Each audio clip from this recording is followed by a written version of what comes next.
Good afternoon, everybody. Thank you for coming. I'm Barbara Glakas. I'm the historian of the Herndon Historical Society. I want to thank Arts Herndon and Joe, who just ran around back, for hosting us here today. My presentation today will be about African American life in early Herndon, starting with the slavery period through the Civil War and then to early 1900s and into freedom. But before I start that, I do want to spend just about 2 minutes explaining the holiday of Juneteenth. President Lincoln's Emancipation Proclamation occurred in 1863, and that freed all the enslaved people in the South, in the southern states. And then the Civil War ended in April of 1865. But the word about the enslaved people being free did not make it down to Texas, and there were still people in Texas, about 250,000 people that were being enslaved in Texas. So on June 19th of 1865, Union General Gordon Granger went to Galveston, Texas, and read General Order Number 3, which in short announced that all the slaves were free. General Granger?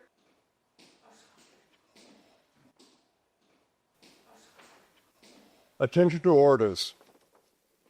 Headquarters, District of Texas, Galveston, Texas, June 19, 1865. General Orders Number 3. The people of Texas are informed that, in accordance with a proclamation from the Executive of the United States, all slaves are free. This involves an absolute equality of personal rights and rights of property between former masters and slaves, and the connection heretofore existing between them becomes that between employer and hired labor. The freedmen are advised to remain quietly at their present homes and work for wages. They are informed that they will not be allowed to collect at military posts and that they will not be supported in idleness, either there or elsewhere. By order of Major General Granger, F.W. Emery, Major and Assistant Adjutant General.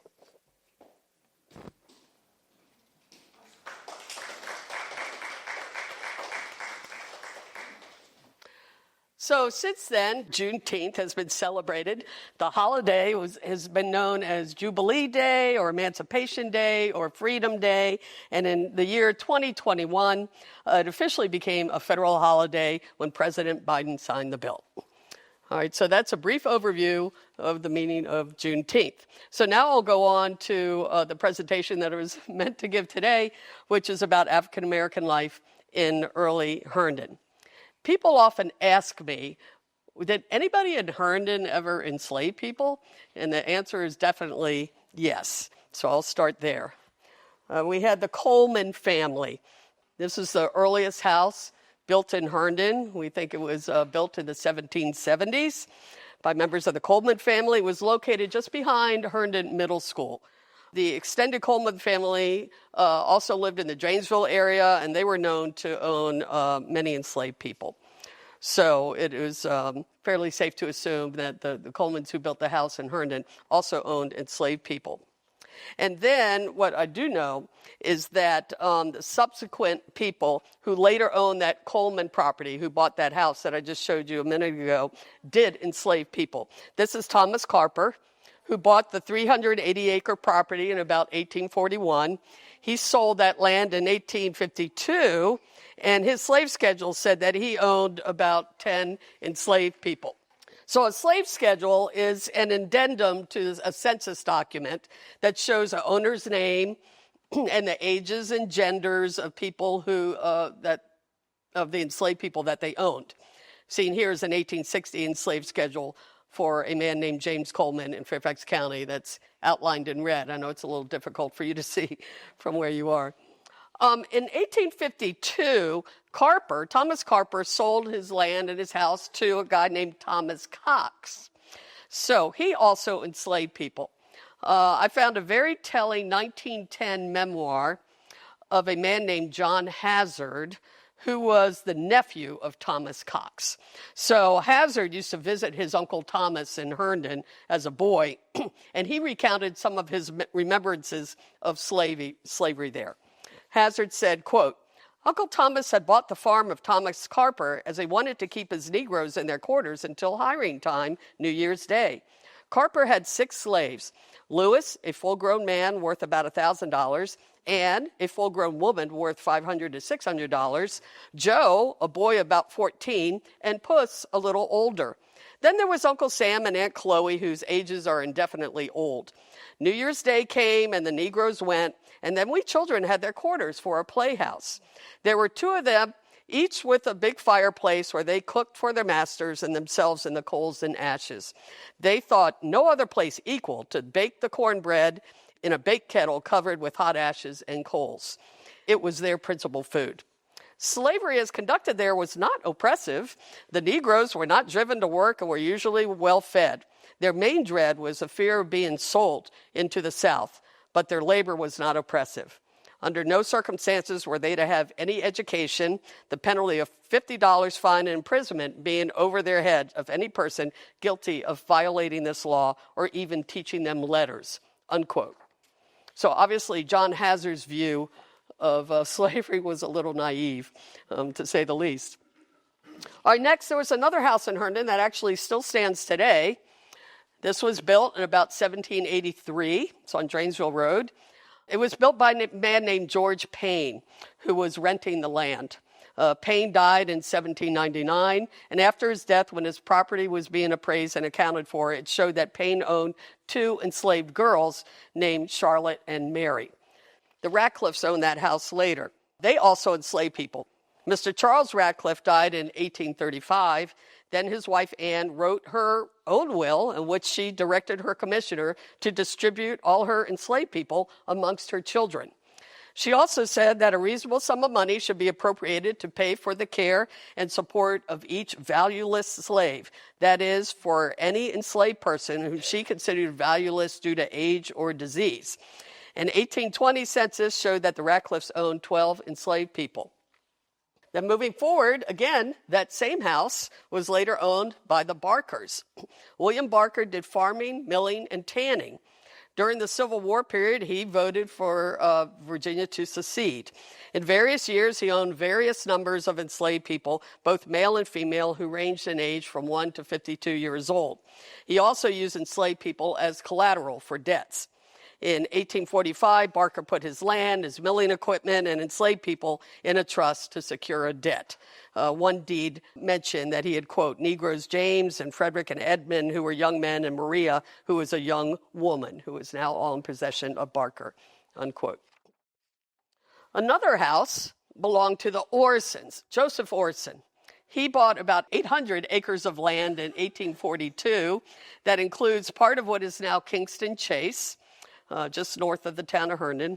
It also included part of land that is now the Herndon Centennial Golf Course. This is a photo of his house, although photo was taken much later in the 1940s. Orson was a farmer, and like Barker, Orson also voted for secession. And like the Barkers, Orson also specified in his will that 1/3 of his enslaved people were to go to his wife and the other 2/3 distributed to his 10 children. Orson had a family cemetery not too far from his home. The cemetery can still be seen today in the neighborhood in a cul-de-sac. And this is obviously a photo of part of it. Orson also set up a slave cemetery about 200 feet away from this cemetery. The slave cemetery is no longer marked and is currently located in somebody's backyard.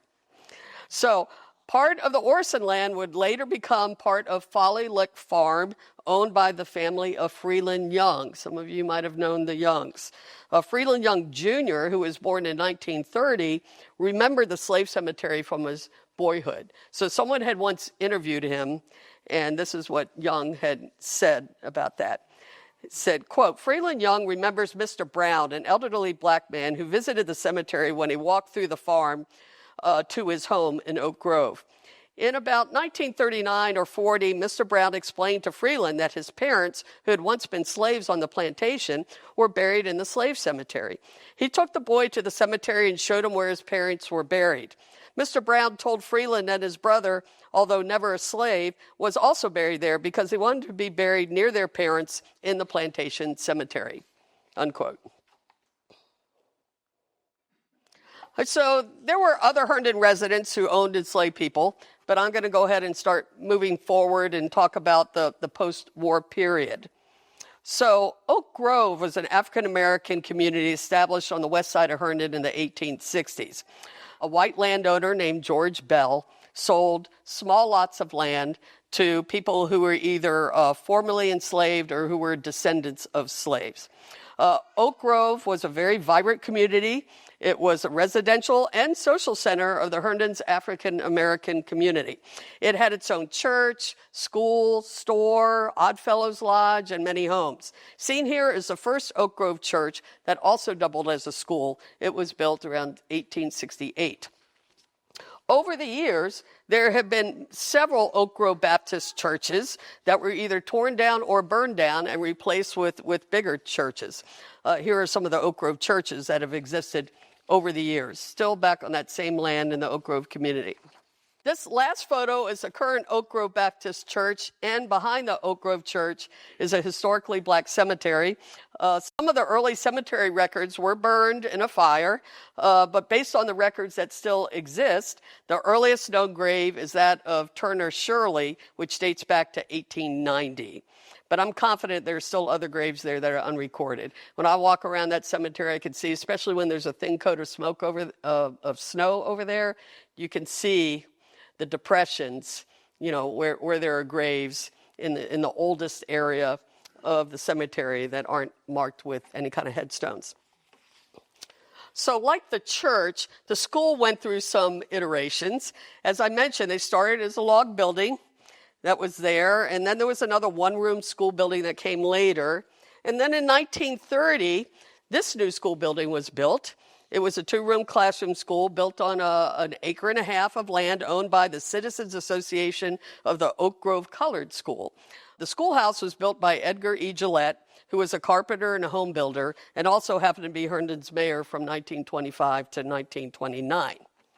The school was partially paid for with Rosenwald school funds, a fund founded by Julius Rosenwald, who is seen on the left there, a businessman from Illinois who once co-owned Sears and Roebuck and Company. He became interested in social issues, especially regarding education for poor, rural African-American students. So he collaborated with Booker T. Washington, which you can see on the right, to establish a school building fund. So this photo shows the first class of that Oak Grove School in 1930. Now, oftentimes people ask me about the numbers on their heads. The kids did not have to have numbers on their heads. That was added later to the picture because there was a key that went along with this picture that had the names of all the students. So a new Oak Grove School was built in 1953. It was located on Rock Hill Road. It was a typical brick Fairfax County public school, but it was still segregated. Unfortunately, after students completed this school, which went up to about 7th grade, there was no place for African-American students to go to high school unless they traveled to Manassas or D.C. Fairfax County didn't have any black high schools at the time. One Oak Grove school student that I once spoke to told me, quote, "It was frustrating to ride by several schools in order to get to one." Meaning on the bus, he had to go by all these Fairfax County high schools in order to get to the one in the Manassas that he attended. However, thankfully, in 1954, Luther Jackson High School opened on Gallows Road in Falls Church, the first all-black high school in Fairfax County, seen here. Once integration took hold as a result of Brown versus Board of Education decision, Herndon's African-American school children started being allowed to attend Herndon schools, and then Oak Grove School was closed in 1964. So Herndon Elementary was built in 1961, and then Herndon High School was built in 1967. And by that time, all the African-American kids were integrated with the Herndon schools. Also, going back to Oak Grove, there was an Oddfellows Lodge there. The Grand United Order of Oddfellows was an African-American mutual aid fraternal organization. The Herndon Oddfellows Lodge was located in Oak Grove and was formed in 1892. The formal name of the lodge was the Autumnal Lodge, number 3751 of the Grand United Order of Oddfellows. This is an Oddfellows symbol that means friendship, love, and truth. The lodge building was located adjacent to the Oak Grove Church, or right across the street from it. So this is an old aerial photo. The area outlined in red is where the current Oak Grove Baptist Church is located. And right across the street from that, the circle in green, you see that building, that was the Oddfellows Lodge. That was still there. I think this photo is from the early 60s. This is what the area looks like now. The church was on the near side of the road, right behind. That's the sign when you enter the church parking lot, and the church would be out of the picture, kind of on our side. And then across the street where the woods are, that's where the Oddfellows Lodge was located. It's now just a woodsy lot. Early trustees of the Oddfellows included James Lewis, Archie Shirley, J.F. Jackson, and Silas Waller. So we only have one photo of one of those men, and this is Archie Shirley. This is him as an older man. He lived to be about 102 years old. He was a teacher in Oak Grove and other areas around Fairfax County and Northern Virginia. This is an older picture that includes Archie Shirley as a younger man. He's standing in the back row, second from the right. Not only was he the president of the Oddfellows in Herndon, he was the treasurer of the National Oddfellows. And this photo shows him at a subcommittee meeting at a national conference of the Oddfellows in Philadelphia in 1908. So what did the Oddfellows do? One man who wrote a history of the Oddfellows said, quote, "The rich, the poor, the high, the low, the prince, the peasant, the men of every rank and station in life are always have been and admitted to the Oddfellows Fellowship on equal footing," unquote. So they provided mutual aid and protection of their community members in cases of sickness and distress. They also provided for literary improvement and social events. So no doubt the Oddfellows were an important part of Herndon's Oak Grove community. All right, moving on. Some of you have heard me talk before about the Sims family. This is a picture of Henry Sims on the right and his son James, who went by the nickname Pete, on the left. He was one of Herndon's earliest blacksmiths and one of Herndon's earliest businessmen. He was born in South Carolina and was once enslaved in the Gum Springs area of the Mount Vernon area.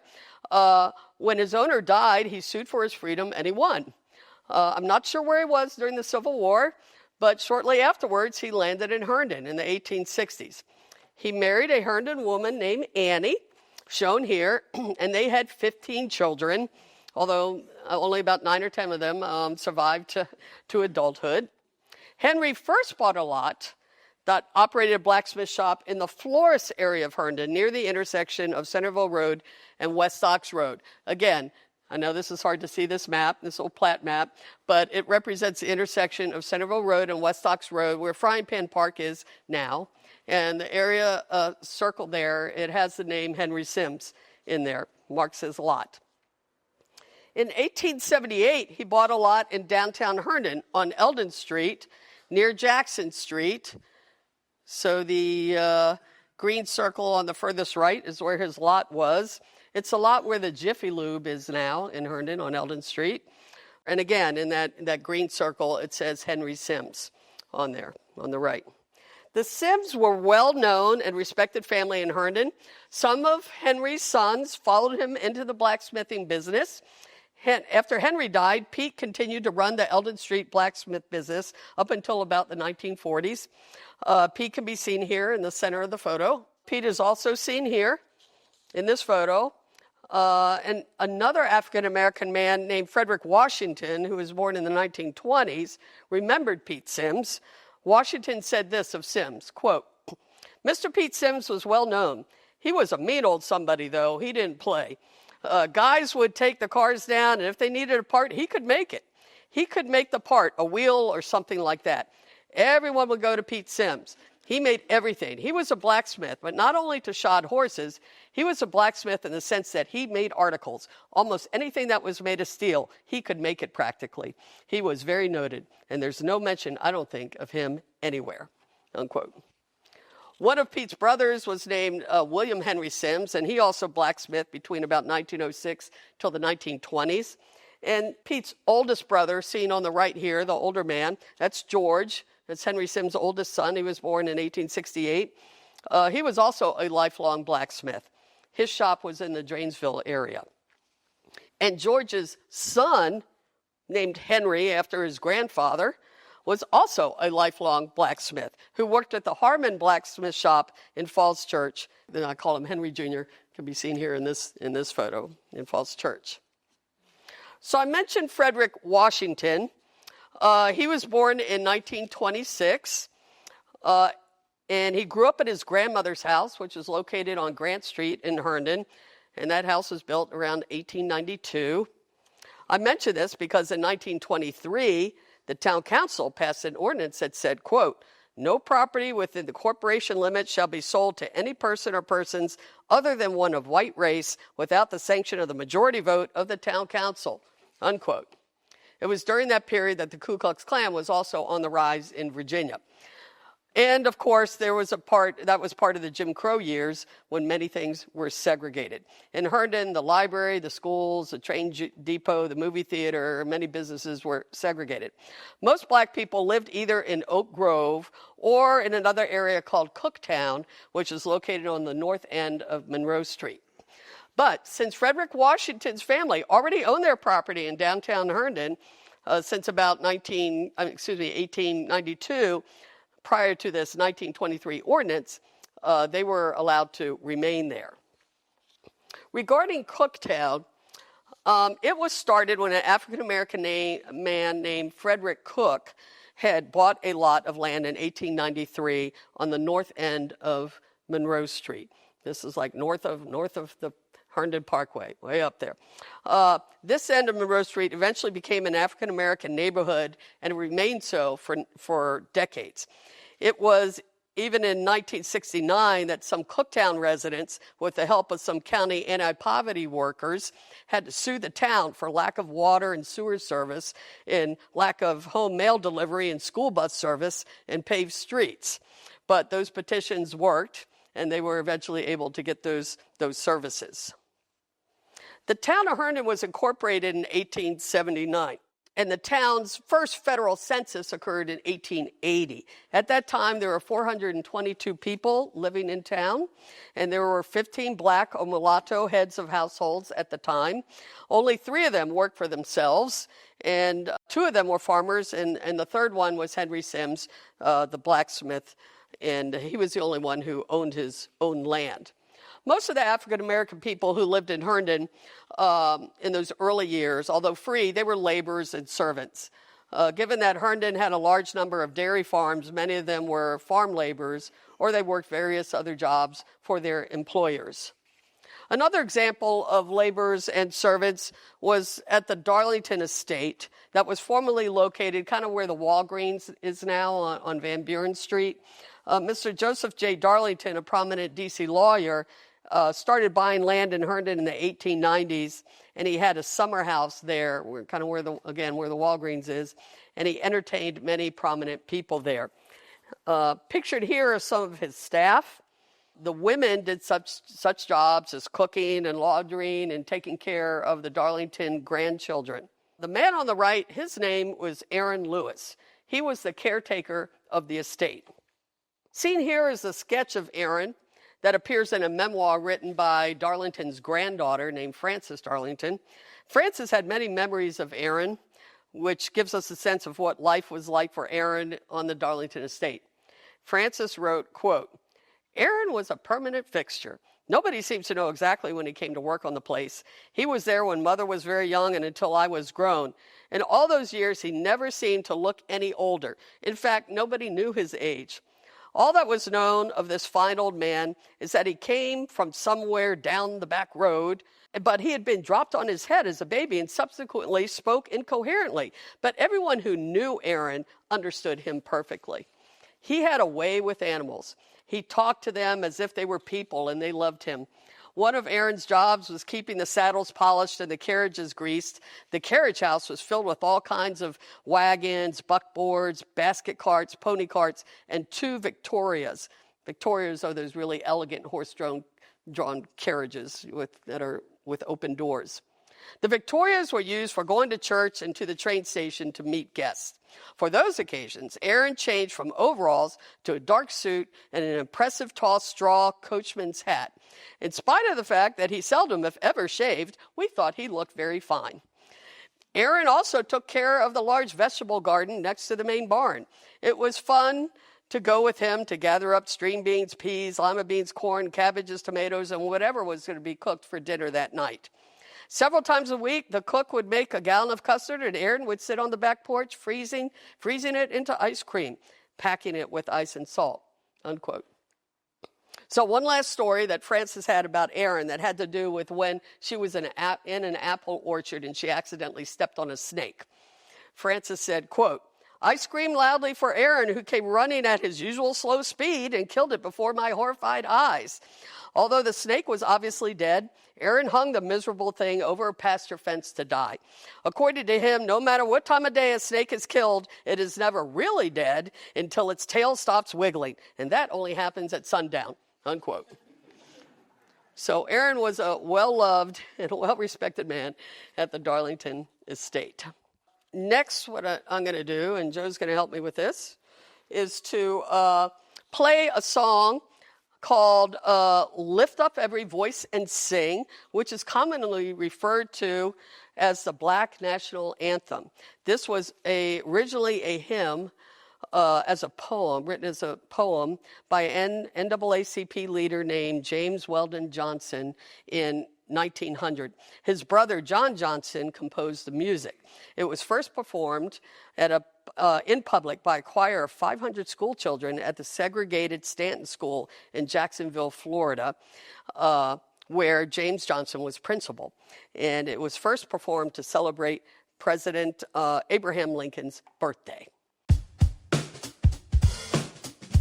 Lift every voice and sing, till earth and heaven ring with the harmony of liberty. Let our rejoicing rise high as the listening rise. Let it resound loud as the rolling sing a song, sing a song, sing a song full of the faith that earth has taught us. Sing a song full of the hope that the present has brought us. Facing the rising sun of our new day begun, let us march on. Let us march on. Let us march on till victory is won.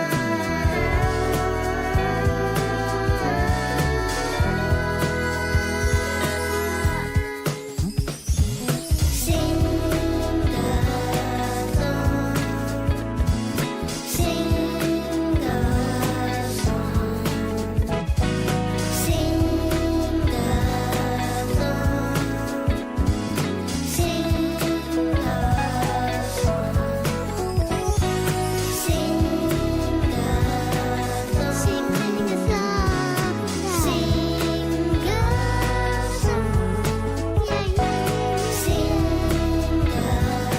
song, sing a song.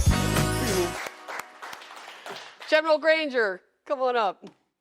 I wanted to thank Michael Schaffner, who is from Company B of the 54th Massachusetts U.S. Colored Troops, a reenactment group that's based out of D.C., I think. The 54th Mass was a very famous colored troop unit in the Civil War.